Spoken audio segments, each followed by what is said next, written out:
తెలంగాణ ప్రభుత్వం తమ రాష్ట్రంలోని మహిళలకు ఉచిత బస్ ప్రయాణాన్ని అందుబాటులోకి తీసుకొచ్చిన సంగతి తెలిసిందే.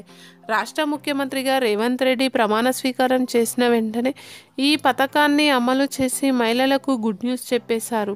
మహాలక్ష్మి పథకంలో భాగంగా డిసెంబర్ 9న మహిళలకు రాష్ట్రమంతటా ఉచిత బస్ స్కీమ్ అమలు చేశారు. ఈ ఉచిత బస్ ప్రయాణం చేయాలంటే కొన్ని కండిషన్స్ కూడా పెట్టారు. ప్రయాణం చేసే మహిళ తెలంగాణ రాష్ట్రానికి చెందిన మహిళ అయితే ఫ్రీ ప్రయాణం ఉంటుందని స్పష్టం చేశారు. ఈ క్రమంలోనే తాజాగా మరోసారి మహిళలను అలర్ట్ చేసింది టీఎస్ఆర్టీసీ. ఫ్రీ బస్ ఎక్కేటప్పుడు ఎలాంటి జాగ్రత్తలు తీసుకోవాలి, ఈ రూల్స్ పాటించకపోతే ఏమవుతుంది అనే విషయాలు వెల్లడిస్తూ టీఎస్ఆర్టీసీ ఎండీ సజ్జనార్ ట్వీట్ చేశారు. ఆ ట్వీట్ సారాంశం ఉన్నట్లు ఇప్పుడు చూద్దాం.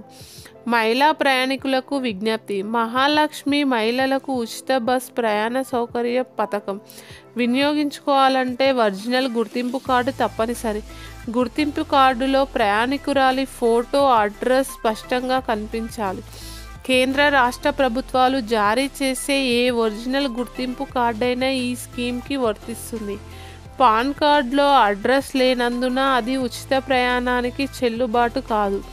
ఒరిజినల్ గుర్తింపు కార్డులు చూపించాలని పదే చెప్తున్నా ఇప్పటికీ కొంతమంది స్మార్ట్ ఫోన్లలో ఫోటో కాపీలు, కలర్ జిరాక్స్లు చూపిస్తున్నారని టీఎస్ఆర్టీసీ యాజమాన్యం దృష్టికి వచ్చింది. దీనివల్ల సిబ్బంది ఇబ్బందులకు గురవడంతో పాటు ప్రయాణ సమయం కూడా పెరుగుతుంది. ఫలితంగా ఇతర ప్రయాణికులకు తీవ్ర అసౌకర్యం కలుగుతుంది. మహిళా ప్రయాణికులందరూ ఒరిజినల్ గుర్తింపు కార్డును చూపించి జీరో టికెట్ తీసుకోవాలని కోరుతున్నాం.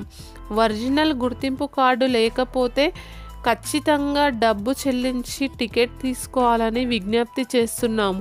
మహాలక్ష్మి పథకము తెలంగాణ ప్రాంత మహిళలకే వర్తిస్తుంది. ఇతర రాష్ట్రాల మహిళలు ఛార్జీ చెల్లించి విధిగా టికెట్ తీసుకొని సహకరించాలి. ఎలాగూ ఉచితమే కదా, జీరో టికెట్ ఎందుకు తీసుకోవడం అని కొందరు సిబ్బందితో వాదనకు దిగుతున్నారు. ఇది సరికాదు. జీరో టికెట్ల జారీ ఆధారంగానే ఆ డబ్బును టీఎస్ఆర్టీసీకి ప్రభుత్వం రీయింబర్స్ చేస్తుంది. జీరో టికెట్ లేకుండా ప్రయాణిస్తే సంస్థకు నష్టం చేసిన వాళ్ళు అవుతారు. కావున ప్రతి మహిళ కూడా జీరో టికెట్ను తీసుకోవాలి.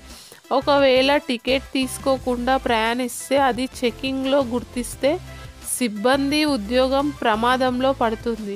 అలాగే సదరు వ్యక్తికి 500 రూపాయల జరిమానా విధించే అవకాశం ఉంటుంది.